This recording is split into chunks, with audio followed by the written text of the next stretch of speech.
Okay. And I believe we are now live. If someone just can pop in the chat, let us know that you can see us And hear us. and hear us. That's important too. Yeah. Those silent movies that were so popular back in the day. Yes, we'll just have to move very fast Yeah. in the screen. Hi, Mike. Hi, Jade. Thanks for joining us. Just drop a message in the chat if you can hear us. It looks like we're live. I see. Okay. Hello. If YouTube isn't lying to us, hmm Yeah. then we can actually get This into is the program. this is the first 5 minutes of every live stream. I Okay, can you hear us? Are we good? Yeah, we're good. All right, we Okay, got we got a it. sound confirmation. Yeah, it's like the guaranteed every time what people Yeah. do. So there we go. We're an official live chat Yay. when that happens. Anyway, thanks so much for joining me, Thomas. I was saying I ended up with free time today, Yeah. so this was the perfect thing. And I'd really like to do this even like with more um sci-fi and horror booktubers and see if we can, yeah, especially with like booktube SFF. Like I know we Yeah. have Scott from Book Invasion and Rachel from Colonnati. We talked about having her join us, Mhm. but apparently people have jobs and have to work, so I Darn don't it. know. I'm Yeah, judging them. during the week. Yeah.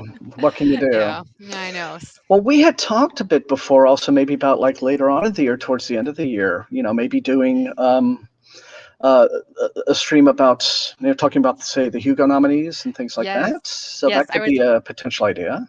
I'd love to get in on that, especially because I feel like while I love the BookTube SFF community on BookTube, I feel like I always have really controversial opinions. Although you do too sometimes, Mr. Becky Chambers fanboy over there. But Well, yeah. I've but to be fair, I've gotten in more trouble about my Stranger in a Strange Land review I have than to watch anything. that. Yeah, yeah. Yeah. So That's too funny because I know when the BookTube SFF awards were happening here on BookTube, I always loved participating, but I never was with the popular vote. I was never with the judges, so mhm. I was always the outlier who was like had my like random nominations that never made the short list because no one Yeah. else is reading them. But Well, I always like to say that I'm open-minded, right? yeah, Like I have every intention of reading Becky Chambers' new book and her new novella because I'd yeah, like to. Some of if you go back, well, it's kind of hard to because it's very much in a disoriented and disarray, shall we say, state where I'm porting everything over. But on my original website, some of my favorite authors, I may have reviews, of maybe 10, 15 of their books, yeah. and maybe 6 or 7 of them are like 1 star, 2 star, but Oh, this is really?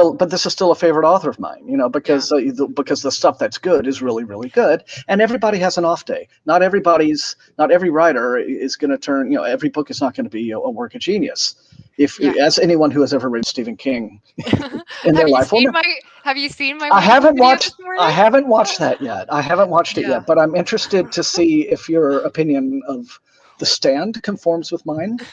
Sadly, I Um, have not read that one, but oh my yeah. goodness, let me just say, yeah, that I'm getting some pretty like people. The people who are nice to me today, and the people Mhm. who have very strong Stephen King opinions have left me some nice hateful comments. Yeah, well, and I don't. Yeah, well, at least Stephen King is horror. If you were like Yeah. slagging a science fiction writer, you would probably get the thing that I never get, which is, well, you just don't understand it because you're a girl, right? Yes.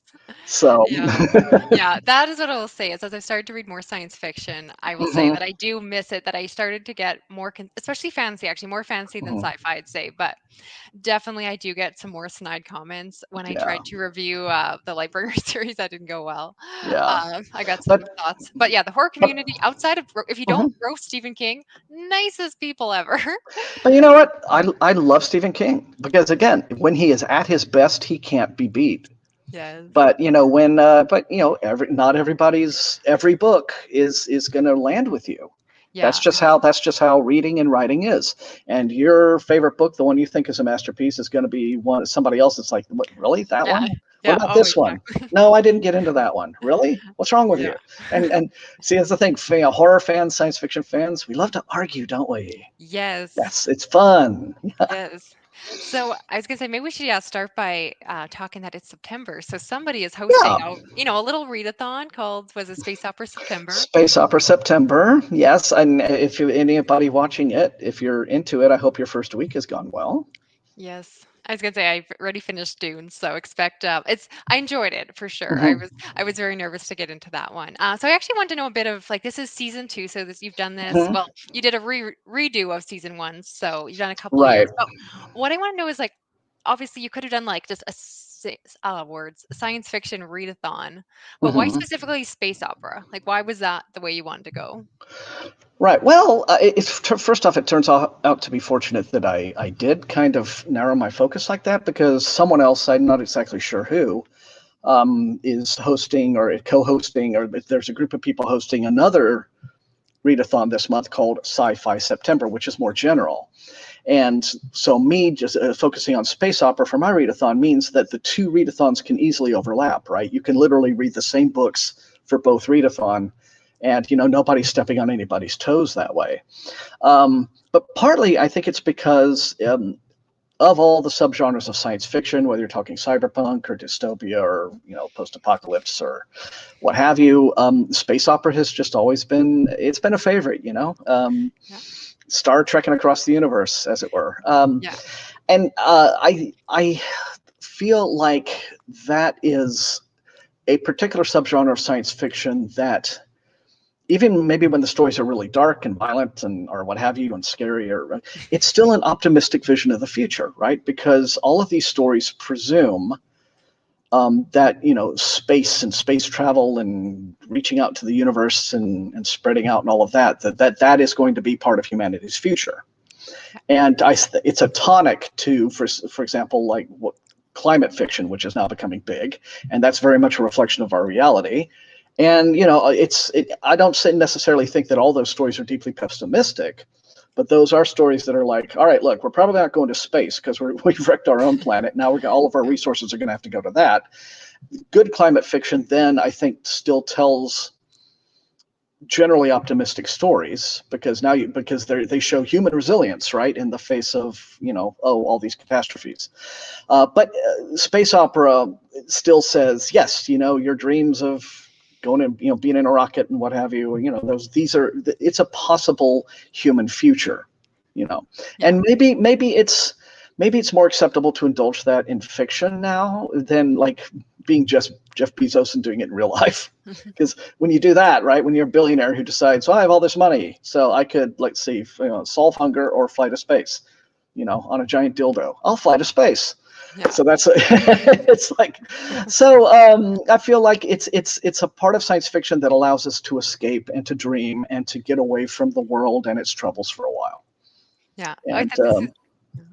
I'm just looking at this comment here. I really appreciate you joining us fit, to be read. That he was talking about different definitions, and this is interesting because I would say you gave a really broad definition for the readathon. I mhm, assume you did that a little bit to be inclusive of not yeah, being super gatekeeping, being like, no, you can't do that, can't do that. And I was exactly. definitely one of those. But Dune, is it the first book? Is it really space opera? I know there was a conversation on Twitter, but quite frankly, it was on my TBR already. So when you put that in the video saying go ahead, I was like, thank you, Thomas. Yeah, I mean, it's not the original Dune novel itself. There's not much spacey about it. Although the central conflict, as you know now, is about this political battle to Yeah. control this natural resource that allows space travel to happen, right? Yeah.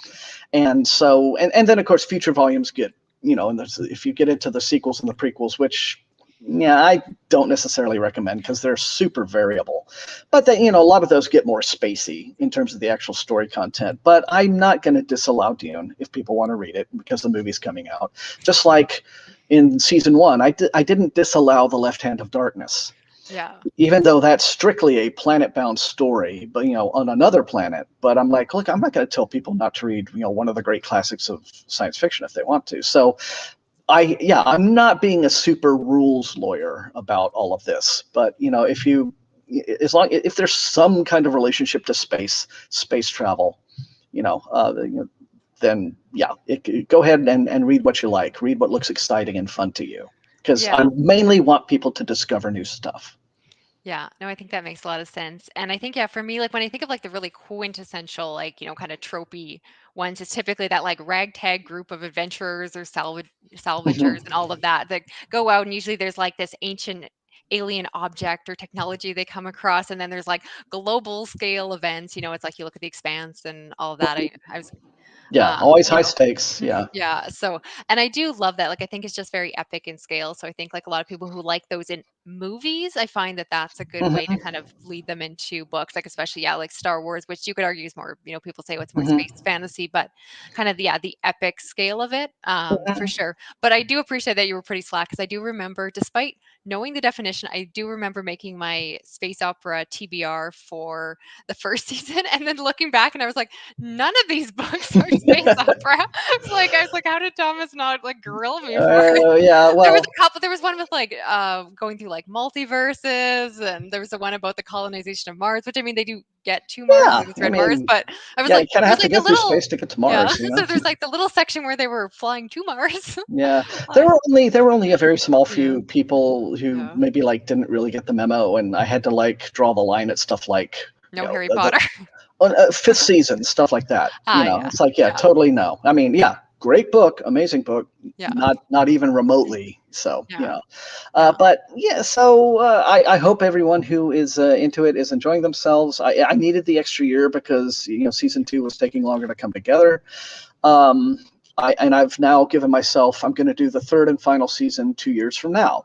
And I'm Nice. giving myself 2 years simply because right now I have no idea what I'm going to do, but I should do something. You So don't it'll admit come to that. me. Yeah. You say that it's 2 years of development because it's so Hmm. complex. So I was gonna say you don't tell No. people you don't know what you're doing. Well, see, it's at the beginning of the 2 years. It's early Uh-huh. days yet. I can There get you away go. with it now. Yeah, That's it. fair. Yeah, and say if it's June 2023 and I still don't know what's going on, I'll be in trouble. Yeah, Okay, I'll harass you before then. do that. Yes. Yeah. So I guess that kind of leads into, I was actually curious to bug you for outside of space opera. I assume that's one of your favorites. Otherwise, it'd be weird if you made a whole readathon around a subgenre you don't enjoy. But I guess like what are some of your other favorites or otherwise? And obviously, there's examples. I'm sure we could both pick in like science fiction. Saying, oh, we like this dystopian, but not that one. But are there ones you Hmm. gravitate towards or tend to, find are always misses?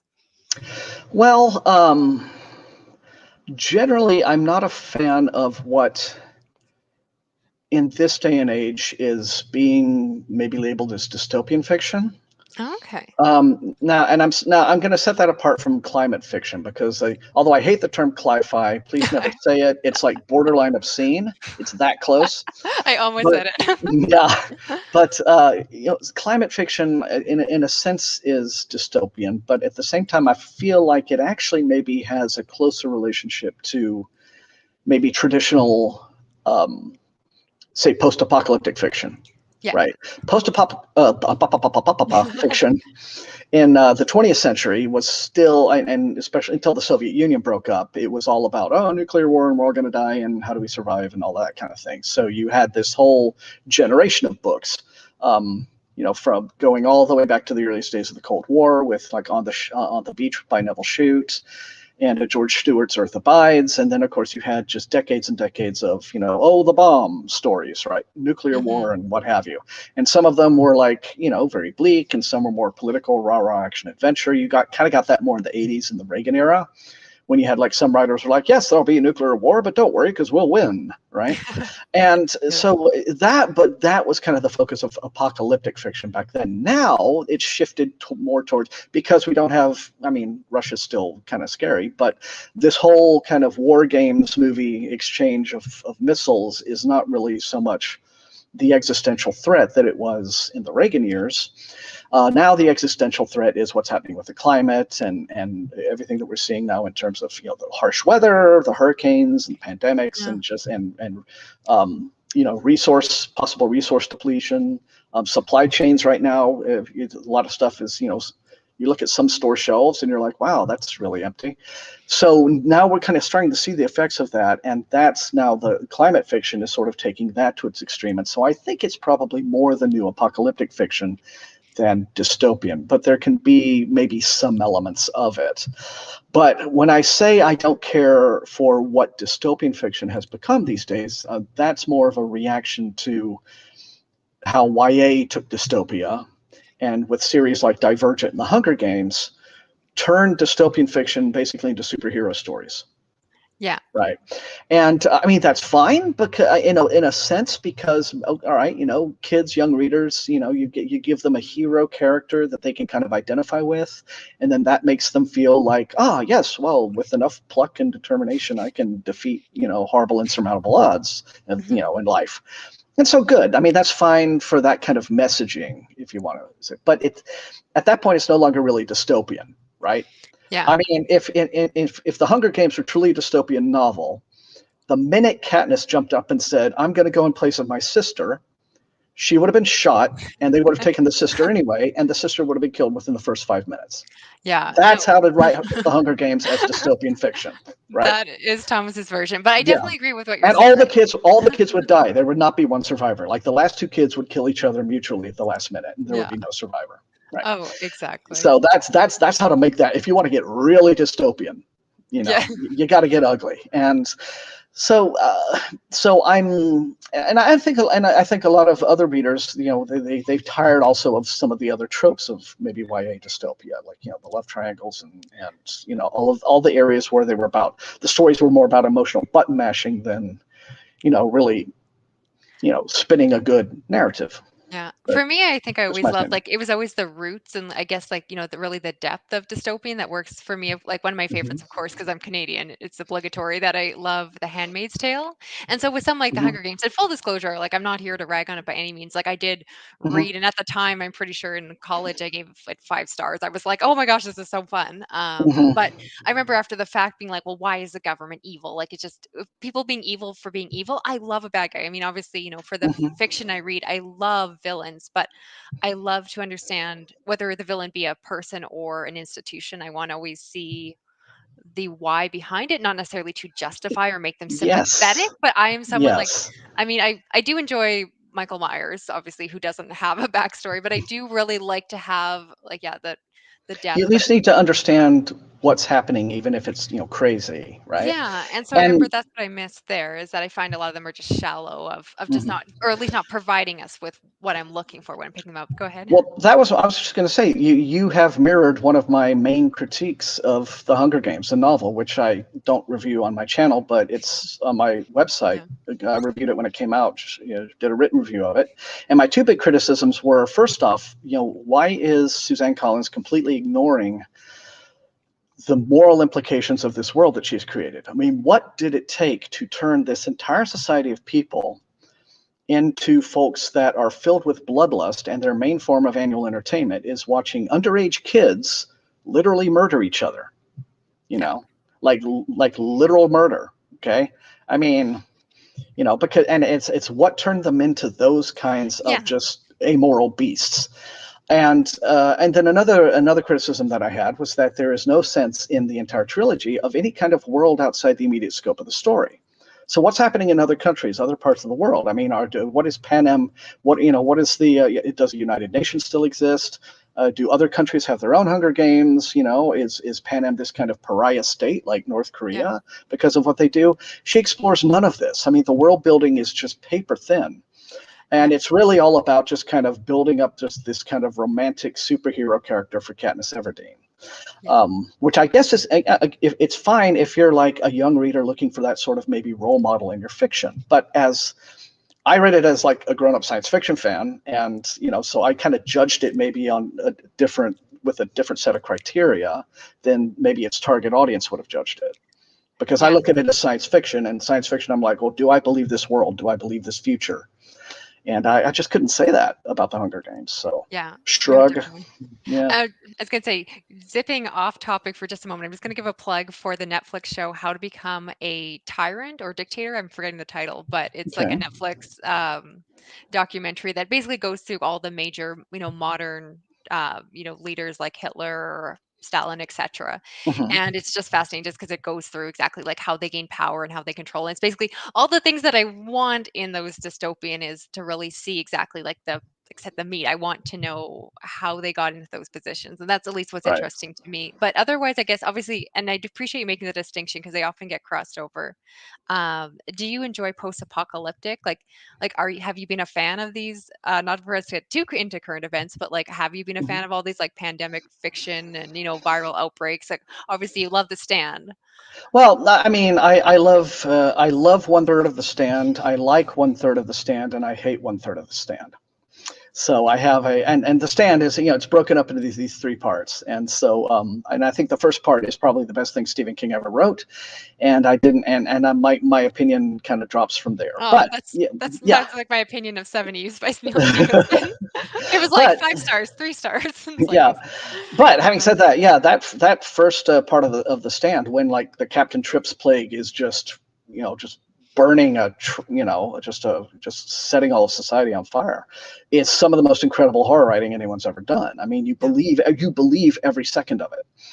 And it's interesting to think back at the time when it first came out, and some of the reviews were actually pointing to that as being something very unbelievable.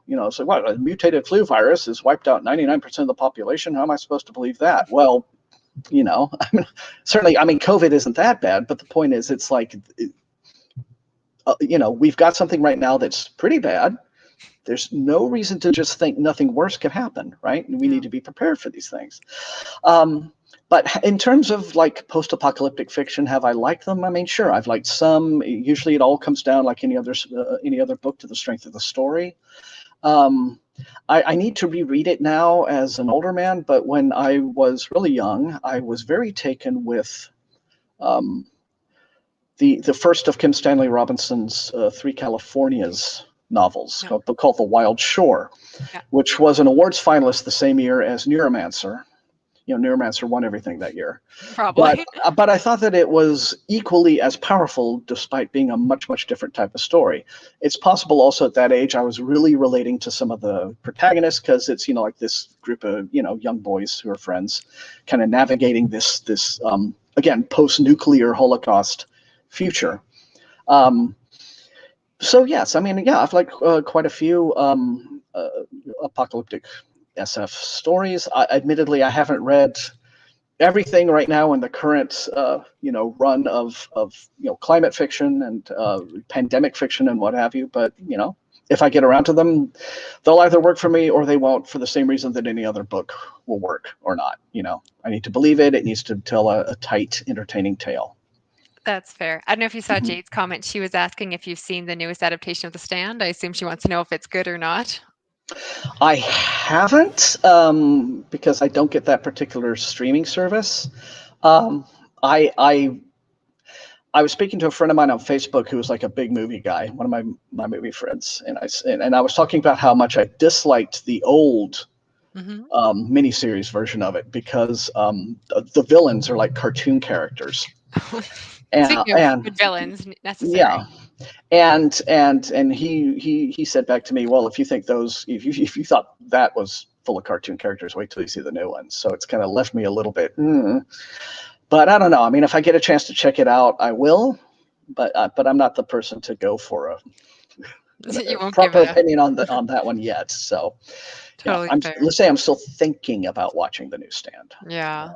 Yeah, I probably do read a lot less post-apocalyptic fiction than other reviewers. There's obviously some that have worked for me, Hmm. um, but yeah, I think the ones that work for me are tend to be more on the horror side of things, and maybe I guess we can kind of lead into that because I Yeah, did promise yeah, people if they came, because I do not yeah, have a lot of viewers here for the horror. So if we want to talk space horror and yeah. or That's sci-fi horror, because that's I'll the main just thing is I think you're better known for sci-fi and I'm better known for horror, but we actually have a fair amount of a little overlap bit of, in, yeah, a little bit. I was gonna say, because yeah, if I'm the horror mom, then you're like the Well, sci-fi you've dad gotten over me there. into a bunch of horror stuff, and I've gotten you, I think, into some science fiction stuff, and then we've kind of Yeah. like just sort of bumped into each other on those shared interests. So yeah, we Yep. can totally do that. I'm going to give a quick shout out though to Ron Payne in the comments. He's mentioned he's reading The Boat of a Million Years by Poul Anderson, which is I think a book from the 80s by now passed away. Kind of a one of the classic writers of the field, and that is one of my favorites of that author's. Not everything of his I've liked, but I really did like that one. It's this generation spanning saga of a group of immortals, and who are sort of like they're coming together, they're finding Mhm. each other. They're realizing over the span of centuries and millennia that other immortals like themselves exist, and they're trying to find each other. And it only becomes a space story in the very end, like the last 100 pages or so when they decide to leave the planet. But yeah, it's a very ambitious and really good book. So good choice, Ron.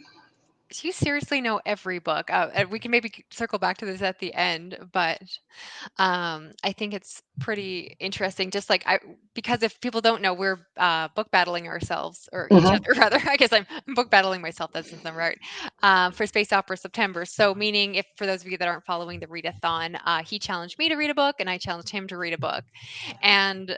I guess, and we both end up picking books that the other person, like neither of us had read, which is kind of a wild card. Yeah. I don't know if I should give away all my opinions because I've already finished mine. Okay. Um, I haven't quite finished mine yet, but I expect okay. to by the end of the week. Yeah. So we can hold off. We don't necessarily Yeah. want to, All I spoil wanted things to for people. Just sounds good. All I wanted to say was that trying to pick a book, because I was like, oh, I want to pick something that you would, I guess, like I wanted to pick like a good book for you, but I also didn't want to be obvious and be like, oh, you should read Neuromancer. You should read, like you'd be like, what is Neuromancer? I've never heard of this. And even with some of the more, what I consider to be a little more underhyped, like, Blind Sight by Peter Watts and all that, mhm. literally were recommendations from you. So I was like, well, that's helpful.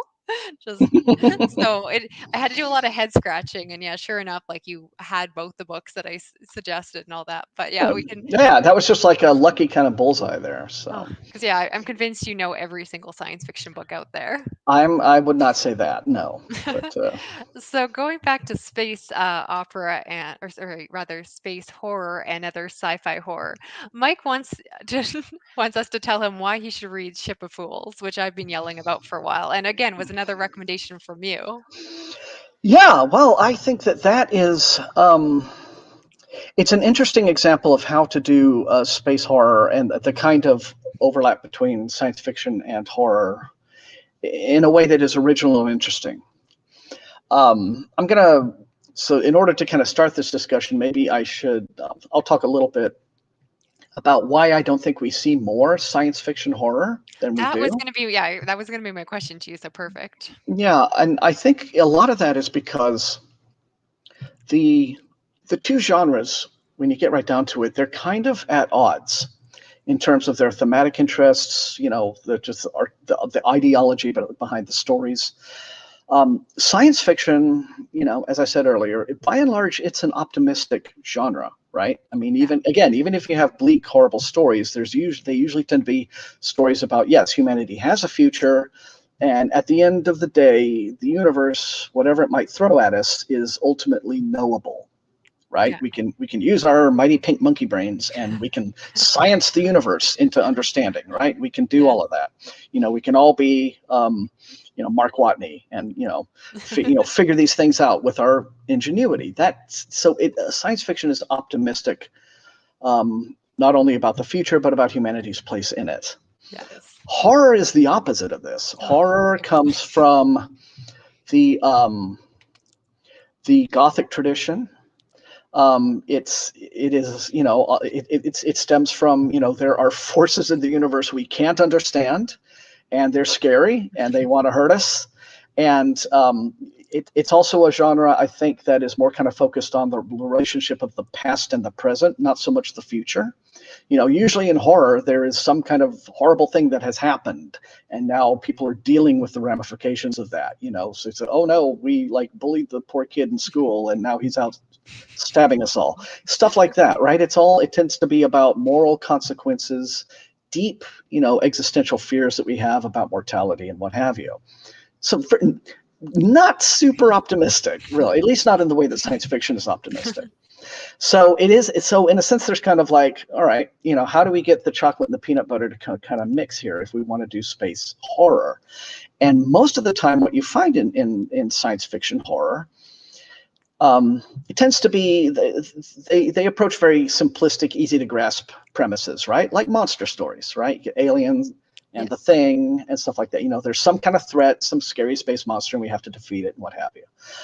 And that's great. I love Alien. I love, and the thing, and I'm even a defender of Event Horizon.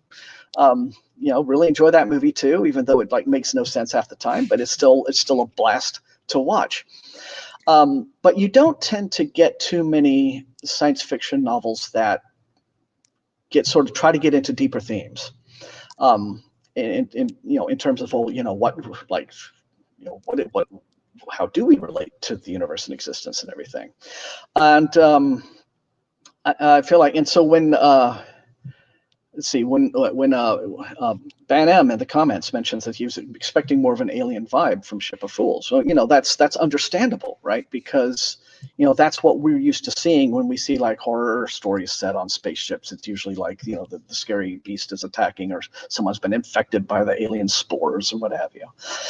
And Ship of Fools is very different, and it's a very original approach to incorporating science fiction with horror, because what it does first off thematically is it posits, what if evil was some kind of actual like physical force in the universe, right? Like Yeah. what if it was an actual property, like a universal constant of some kind? And this was what we were going to confront if we go into space. And that's why, so for example, there's a lot of the philosophical content, and there's a lot of focus on the religious community on board the ship, and versus the non-religious crew members, in addition to like the upper decks, lower decks, class conflict, and everything. So you have this generation ship that is kind of this microcosm of human society generally, and then you put them out and you throw them out in the universe, and they basically confront just pure undistilled evil.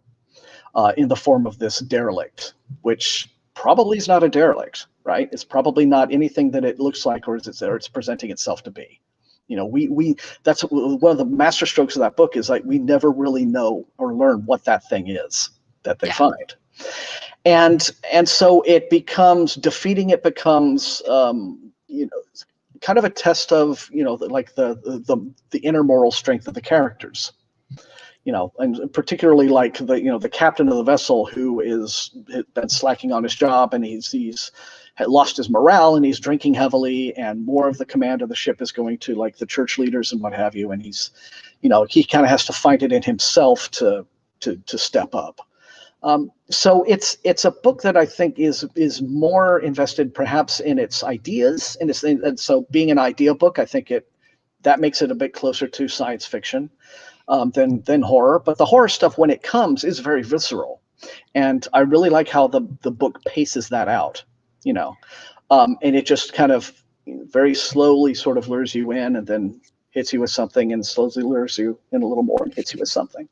Yeah. So it was a bold experiment. I won't say that it's 100% successful at all times, but it was definitely more interesting an approach to science fiction horror than I have seen in most space horror books. Because it's not just about, the scary monster is on the ship, everybody scream and run and shoot it. Yeah. So Yeah. So I guess for you, what makes so you're saying kind of what I guess you're kind of honing in on what you think makes the best like combination of sci-fi and horror. Because I would say, yeah, like I love horror, but when you bring in those science fiction elements, I find that I get disappointed if the science fiction elements are just very aesthetic, just to, like you said, like, where it's kind of, it's a horror movie, but they feel like they kind of paint it and say like, oh, well, it's on a spaceship, or, oh, the monster in this horror, like if it's creature horror, if they just call it an alien and they're like, oh, it's, sci-fi horror. And my problem is I want to know, well, I just don't want to be like, oh, there's an alien on the loose. I want to know like where it came from and all, and kind of get, mm-hmm, I find because and it's just a preference of where I've come in the last while. I'd say in the last like 6 months, I've really started to enjoy more hard science fiction, or at least science fiction that leans towards more, I don't know, yeah, just like that again, like I'm all about the details about that. So I mm-hmm, mean, I want the horror scares, but I just find, yeah, that a lot of times I find it can, like I said, like the Alien movie, mm-hmm, you know, like I think a lot are trying to recreate that. So I've kind of, yeah, I've been trying to, I've been reading more and more horror sci-fi, but it's always like trying to find something that is that right balance, because then you can also get too far. Like one, I'm mm-hmm. sure you've read is Into the Drowning Deep by Mara Grant. Have you read Actually, that? I have not yet picked. It's on Oh, my stack, but I know it's a scary mermaid story, yeah. and I tend to be like a real I tend to have a massive terror of the ocean. Oh, So that's like like the deep dark, much more than space. Space isn't scary at all. Space is cool, even though it's like black and infinite. But the ocean, it's like, yeah, it's black and infinite, and like things are really in it with yes, tentacles, and they eat you. So yeah.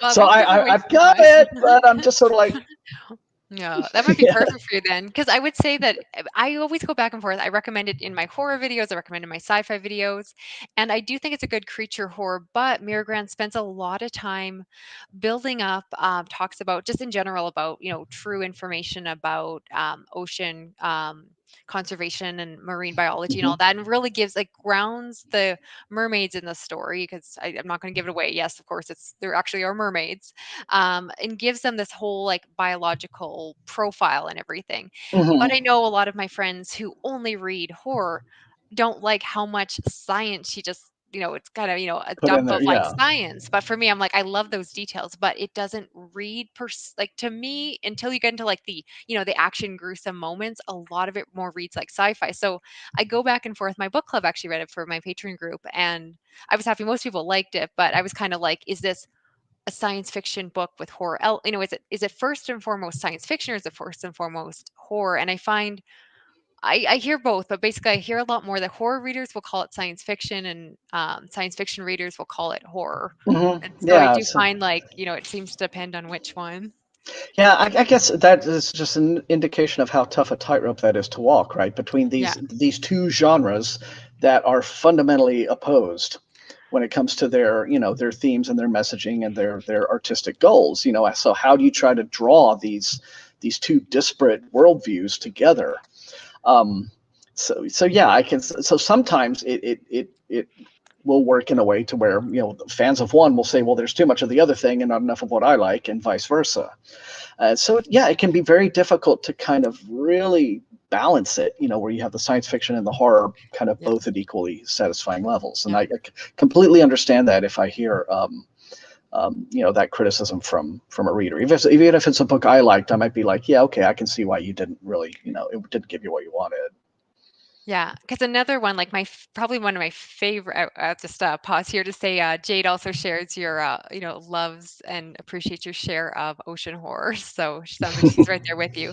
And then I know Van Am was also saying, oh, any recommendations? I'm trying to think besides that one. I don't know offhand. Of Ocean horror. ocean horror, yeah. I know there's a Deep by Nick Cutter, but I haven't read it. So I always hate to. I have a big pet peeve about booktubers recommending books they haven't read yet. I'm kind of like, here is a book that fits that topic, but I can't Hmm. recommend it if I haven't read it. So Yeah, I know that was yeah. one offhand. Apart from just general Lovecraftian stuff, Right. just the old HPL things, and that's like not really so much ocean horror in as much as, well, that's just like where the deep ones are, Yeah. right? But there are moments in Shadow over Innsmouth, where he kind of has the vision of going down into the abyss to the kingdom down there, Yeah. or and so again, depending on, again, if you have a taste at all to read Lovecraft, period, or if the fact that he was this massive racist isn't so much of a just enough of a deal breaker for you. It is for a lot of people, and that's acceptable, right? I mean, that's completely valid. But yeah, I'm not the guy who would gravitate towards ocean You're horror not. right Totally, away. I mean, totally you fair. could kind of like push me towards it, like, I'll just you nudge you know, along. I did yeah, just finish reading 20,000 Leagues Under the Sea by Jules Verne, and I would say it's okay. it's sci-fi adventure, but it almost gets to horror, and I'm like, it's like then it kind of backs off. But people told me that, so they're like it's like horror light. So I was like, I'll Yeah, take it, I'll take it. yeah, and it's And just like I had a lot of fun with that one. Is great. yeah, I remember being, maybe I was like 5 years old when I first saw the movie version of that on TV, like the old classic movie version of that, and I think I was like traumatized by the big squid attack. I thought you were going to say So you were 5 when you read the book, and then I was going to feel dumb no, no, no, no, no. for one of those child prodigies who's reading Lord of the Rings by age 6. No, no. I was at least 12 before I read Okay, Lord of good. the Rings. I'll allow it.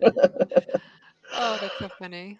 Mm, Ah, anyway, I completely sidetracked us because we were talking, that's yeah, all Ship right. of Fools, and then I sidetracked us, yeah, with Into the Drowning Deep. And yeah, I think we were just talking about, yeah, that line between, whether kind of marrying the two genres and Hmm. finding the right balance between the two.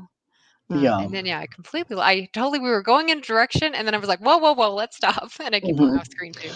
At the end of the day, if we end up just getting, lots more cool monster movies in space out of, what's going on with science fiction horror, I'm okay with that. Yeah. But The book that I'm about to review, I don't think I'll get the review up by tomorrow morning, but definitely by Mm, Thursday morning. It's not. I don't have the, like I said, I'm not quite done with Ancestral Night yet. But my first review for this month will be the last book that I read in August, which I think is a spectacular example of science fiction horror because it's a completely original, fresh approach that I've never seen anyone do. okay, you got me excited. Yeah, and it's a Queen of Teeth by Haley Piper. I haven't. Okay. And I think if anybody right now, by the I way, was gonna say, is a no, Mike. I was gonna say, in the if you're still in the chat, I know you are have just read. I think he gave it 5 stars. One of my best yeah, friends. yeah.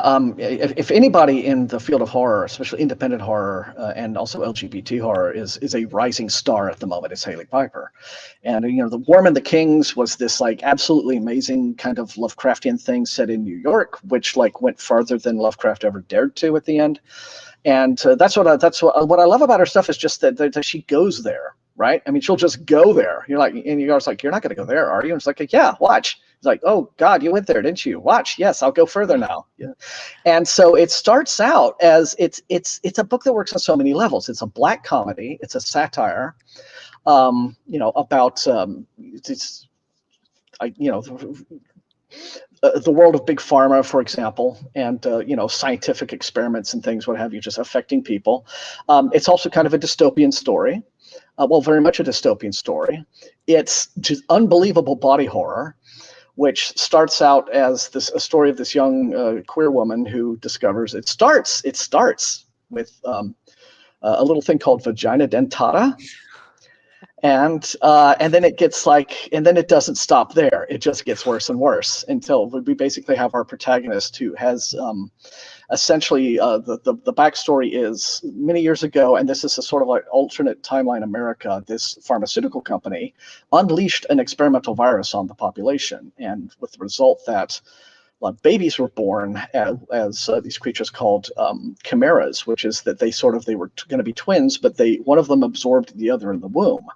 And so now you have like them both, and now what's happening with our protagonist is the twin is coming out. Basically has this massive tentacle vagina monster that eats everything and loves peanut butter. And so it's funny and it's gross and it's scary. And there are scenes in it where I'm saying to myself, why don't I see this kind of creativity Why aren't there yeah, more more what is it? yeah. I mean, it's body on Tentacle just peanut butter setting, eating. yeah, it really is peanut butter. But There you go. it's like there are certain scenes in which like the horror is presented in such a way that I'm like, why does no one else think of this? There's so many more interesting things that you can do. Yes, granted, you don't have to be this audacious with your subject matter, but there are just so many different ways to set up, you know, to recontextualize a lot of the tropes that we're familiar with in horror, present them just in a completely off kilter way. Like, why am I not seeing this kind of creativity more? It's so refreshing. And it helps also that the book is both scary and funny. And it is science fiction horror. It's about a virus and a scientific lab, and the very much what's going on with her body biologically, and it's gory and fun. So I think I'll be reviewing that on Thursday on my channel. The Lovecraftian book by Haley is called The Worm and His Kings. It's a novella. And but anyway, yeah, she is now. I'm kind of like pinging her as the big rising star of horror this year. So That's awesome. I am shamefully underread in Haley Piper. I need to read that one and everything else by her. I don't know why. mm, I think sometimes I think like, I'm used to like, publishers being like, kind of sliding me the books or whatnot. So I'm like actually having to like go out and seek things out. I'm just shamefully other yeah. things have been on top of my pile, but it sounds like I need to get to that one sooner than later. I do have more of a hit or miss relationship with cosmic horrors, so that's probably Hmm. been the biggest thing slowing me down from picking it up on my own is that it's not a genre or subgenre I typically go for because I think, and I've seen a lot where people will call cosmic horror sci-fi horror, and definitely there is overlap. Like obviously that's why you're talking Hmm. about it, but I think I struggle with it because again it often takes science like elements, but then again it's goes to, it takes that cosmic approach that there's just some big grand thing in the universe. And I'm Hmm. like, but why? Where's Hmm. the details? I want the scientific explanation. I want the professor character to come out and give me a 2-page lecture on on the biology of why this woman is having this baby. Yeah, yeah. I think cosmic horror done poorly is just the kind of stuff that weird things are going on and everyone's going scratching their chins, and then you just kind of drop the oh well it's scary space monsters from space, and Yeah. it doesn't really and it's just like the big band-aid that's on all the it's plot armor, that's the term. Oh, yeah, I can see that. Yeah, that is how to do cosmic horror lazily, I Because think. have you read Ramina by Junji Ito? Got it, but I think I'm actually going to read the newest one first. I read like the first 2 chapters of Ermina, and I'm like, okay, it's moving a little fast, but but I need to see where it's going. But I just got the new one, Censor. which yes, Censor, which I think I'm going to tackle that one first because it looks a bit cooler. That's But cool. but the idea of like some Romania has this giant space eyeball on the front, so I mean, there's certainly going to be something there. Yeah. No, I'll be interested, yeah, once you get to that one. I won't say, yeah, too much about it. But yeah, that was one where, again, I called it like, oh, it's sci-fi horror. And then after reading, I was like, well, I'd more first and foremost describe it as cosmic because it's, again, like there is this planetary object coming for them, but Hmm. there's no meeting where everyone in NASA sits down and explains the orbital mechanics of what's, I'm so used to something like Yeah. calculating stars where I'm like, give me the facts. Yes. And so, Yes. Lay it out. Give me the yeah. numbers. Yeah. And I think that well, Junji Ito. I mean, here you go. This is another name. I would say, he's in a class by oh, himself, I very love much him. so. But Haley Piper, I think, they're similar creators in that, again, their approach to the specific genre work that they do is just so fresh and it's original, and it just comes at all the tropes from right angles. And so, Junji Ito does stories about, a town being possessed by shapes, like the spiral with Uzumaki, right? Like Yes. who would think of what's a scary thing to make my horror story about? How about us, maybe sitting there like spinning his coffee cup or think about it and getting and going, oh, and how do you make a spiral scary? Yeah. Just a When I was shape. But he does it, Oh, right? exactly. When it was first pitched to me, I had a friend that said it was the scariest horror book they'd ever read. I was like, I wasn't even trying to hide it. I was like, that is the stupidest idea for a book I've ever heard. That Yeah, sounds like when you hear it absolutely terrible. described, yeah. Yeah. And then I loved it. It's easily one of the most psychologically terrifying books I've read. I put it among my all-time favorites. And Hmm. yeah, I remember just for weeks afterwards, I was like, looking at our couch cushions and I'm like, oh my gosh, it's a spiral. I didn't see that before. And like Right. looking at my husband's ears and I was like, oh, they're spiraled too. And it really was messing with me. And I like when people talk about it, they sound like they're making, you're kind of playing it up for, to talk about it. But it's like, no, it really bothered me. And Hmm. I think that's probably the most like when people talk about psychological horror, I don't always get immersed with those books that, it's psychological if it works on that level for you. Otherwise, it's not, if that makes sense. Like, Hmm. otherwise it completely can miss the mark. And yeah, that one just really got under my skin. Yeah. Yeah, I feel a lot of it has to do with first introducing you to a premise that is unexpected, Yeah. and like you said, to hear it described, it sounds ludicrous, but then then the whole presentation of it, and the way the narrative is built, and of course, and then his gift of illustration, he's able.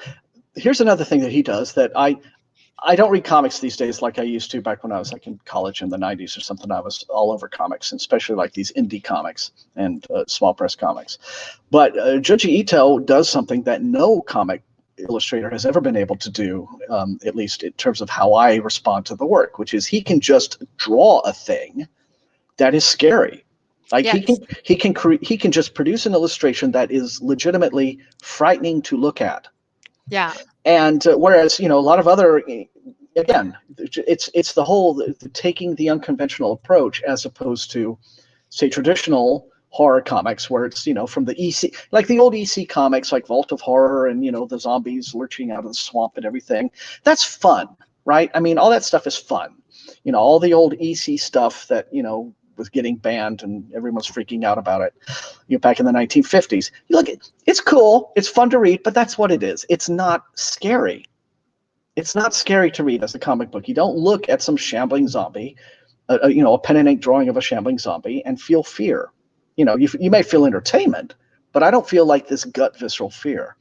Yeah. And Junji Ito can just like create a drawing that I'll turn the page and it'll be like a jump scare practically. I mean, he can do that. Yes. And it's like, holy, what the you know? Yeah. So yeah, that's Yeah. he has a unique gift, and maybe it's like it's unfair maybe to like try to judge other people working in the field by like the real talents who are the outliers, like the really upper Yeah. crust. So like the Junji Itos and the Haley Pipers, but then I feel like, well, that's the level to strive towards. That's what you aspire towards. Take the whole the belief that the rising tide lifts all the boats, and so if they can kind of uplift the standard, then we're going to start seeing like other really great writers, usually probably coming from the independent field of publishing, producing really fascinating stuff and just fresh things, that are now like, yes, this is reinvigorating my excitement now for the genre. Yeah. If while we are talking about brilliant outliers, I just want to briefly go back to Peter Watts, another author that you got me Hmm. onto with Blindsight. Easily one of my favorite books I read this year. And I Yeah. think I just want to mention it because I think if there's anyone out there like me who, like I said, I love science fiction, love horror, but I struggle sometimes when they're married together, even though I always think I should love them. And it's the fact that I do lean towards having more sciencey explanations, which I find that science fiction horror tends to lean more Hmm. towards the monster creature side, but I loved Blindsight because it took a subgenre of horror. I mean, it does there's a few different things going on, but it specifically pulls vampires into the story. And Hmm. I've said so many times, I don't really like vampire stories. I understand, I appreciate we've done episodes of Books and Freezer podcasts on it. Like I understand the history, appreciate Dracula. That one I actually don't mind, but like it's not one I seek out. I'm not like, ooh, the newest vampire book. And my Right. favorite are always the ones that subvert the genre. But then Hmm. you take Peter Watts, you have it as this alien first contact story, this group of people that are sent off in space, led by a known vampire, um, going off into this like mysterious, creepy mission. The whole setup, the aliens are so alien. Hmm. And my favorite part is that he spends time giving scientific explanations to the vampires because if I had a complaint with vampires, it's there's very arbitrary rules around them, which again I've read nonfiction on like where it Hmm. all comes from, but like the crucifixes and this, but then there's actually appendices at the end of the book where he goes through and explains like why the shape of the crucifix does this and all talks about the genetic engineering, and I Hmm. loved it so much. I just Yeah. wanted to like I hug mean, the book. I read I read the book twice this year, and I've read the appendices even more because I'm yeah. a nerd like that. Yeah, Peter Watts has. I think he's very much an underappreciated writer. Probably, he's maybe not prolific enough to have like garnered maybe the kind of fan base that he could have if he were like doing a novel every year, Yeah. like James S. A. Corey or somebody. But I feel like he has a talent for hitting that balance to where, because it's very easy when you're doing that kind of science fiction horror and you're saying to well, it's a science fiction horror, I feel like I should explain things. You can overthink it, which ironically I think is a problem that's happened with like some of the most recent the most recent Alien films, where for some now while we're looking at explanations for, well, did the aliens become created in the first place, and then we get this whole if you haven't seen it, there's an android character played by Michael Fassbender, and we discover he has a god complex and is doing all this sort of and for me, what's happened in the Ridley Scott's most recent Alien films is that all of this explanation is now actually robbing the creature of its mystique. Because for me, the explanation that we got in the original film, Alien, Hmm. from Ian Holmes' character Ash was adequate, which is, you don't understand what you're dealing with. It is completely alien. It has absolutely none of our sense of morality, our sense of kind of society, or none of our. It's like nothing we know, and that in itself is enough to, if your goal is horror, that can suffice if you sell it right. Yeah. And that's why they wanted it, because it was just this ruthless abomination. But now that we're turning the aliens into basically human creations by proxy and what have you, it's like the mystique is gone now. They're no longer alien, right? They're just That more like a manifestation of our own violent id or what have you. And I'm like, well, no, now that's boring. Yeah. But Peter Watts does it better, right? I mean, Peter Watts, like, he's able to keep his aliens alien, Yeah. but he's like, but he gives us an understanding, an intellectual understanding that kind of enhances the fear of it. And I feel like he does it, maybe not so much with all the appendices, but I think he does a similar thing in the Rifters books, like Starfish and Maelstrom, Yeah. where now that right there, that's the one ocean horror that I Oh, attempted. yeah, there you go.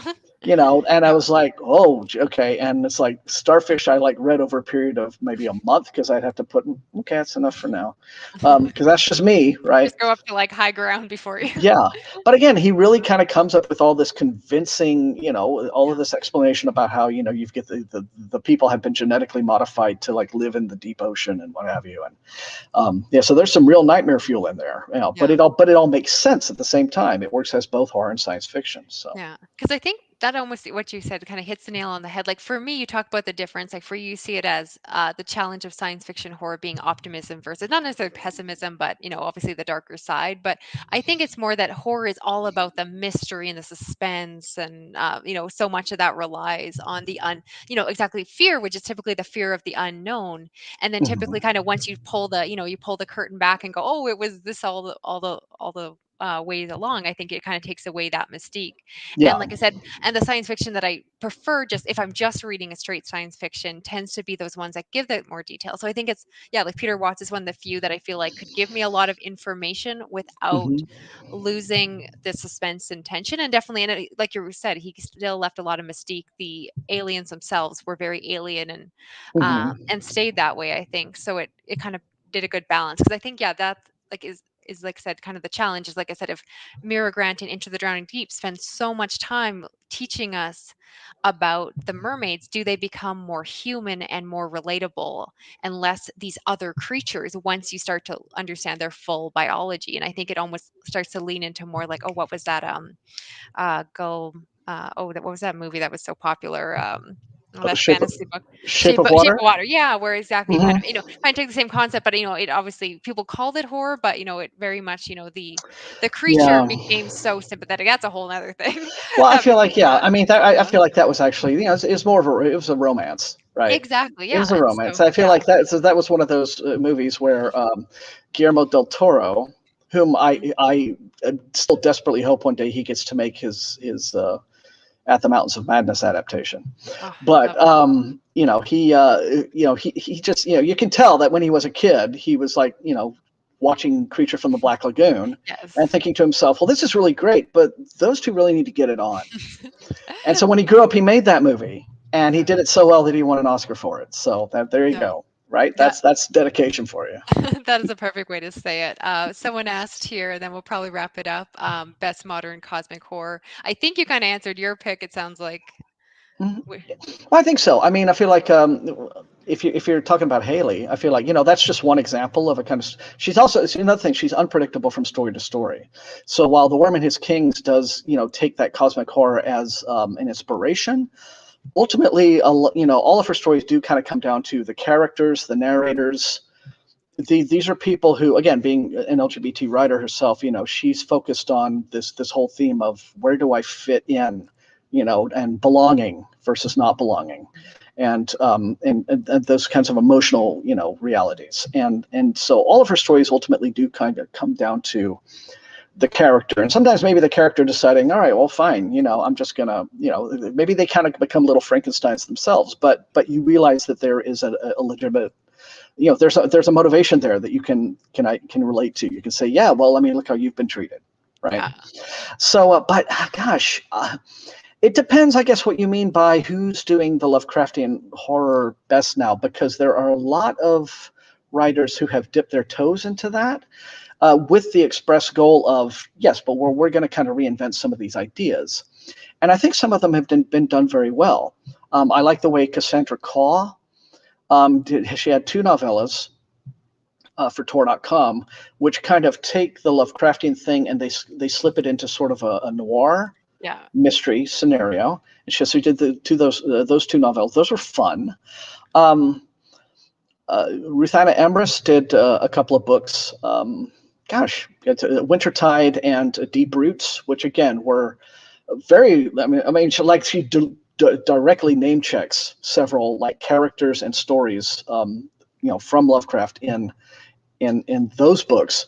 But it's a completely different reimagining of, again, this is one where like the old ones were kind of, the deep ones off in the ocean were kind of the victim, the monsters are the Yeah. victims kind of things. And so there has been a lot of, let's take some of these themes and try to reinvent them. And some of them I think are good. Do I think maybe, they'll all be necessarily timeless? I don't know. I mean, but I do like that people are finding their ways to kind of reconcile the work and its creative influence and its power, with their distaste for the man, and finding ways to say, well, let's see, because we can do things with these ideas. So yeah, there's a lot out there that you could find that takes all kinds of, there's the people reinventing it.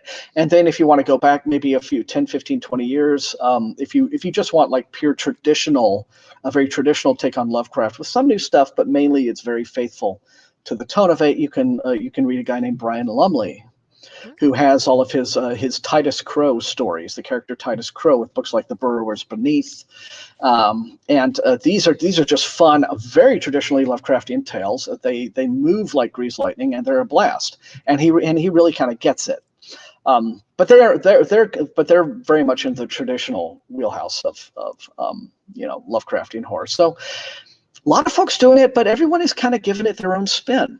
And I think that's kind of neat. You don't just have people out there trying to just reinvent, just go down the same path that HPL went down. They're like, all right, well, this is interesting, but now we're going to kind of go off the little, side routes and the switchbacks and see what else we can find here. Yeah. So. And I think both of us probably lean in, because we do both read a lot of these genres, that you really do lean into the side of just, I think both of us just appreciate something different, like you said, that Mm-hmm. I don't want to just read the same cosmic horror. I want something different. And I know ones Yeah. like, like I still need to read Ring Shout, but Mm-hmm. but again, it's hard to call them, say, the best modern cosmic, because I believe P. Jelly Clark, I think that's his only book right now that'd be classified as cosmic horror. The rest Yeah, I is think more so. kind of speculative fantasy Mm-hmm. and historical fantasy, all of that. And I know you love The Fisherman. I did too. I struggle with the middle section. I struggled a lot, but The Fisherman by John Langham Yeah. is such a beautiful story. My favorite part about it was all the stuff that wasn't cosmic horror. Yeah, well, it's just a fantastic story about loss, and I don't know. I Yeah. mean, I found that midsection to be just kind of a trip, because it was just we got this sort of like mythic, this kind of like interlude, which had just some absolutely amazing moments in it. We're just sort of like really good jumps in there, and I thought, well, that was but ultimately, yeah, it's a tale about loss. In the same way that something like experimental film is a story all about loss.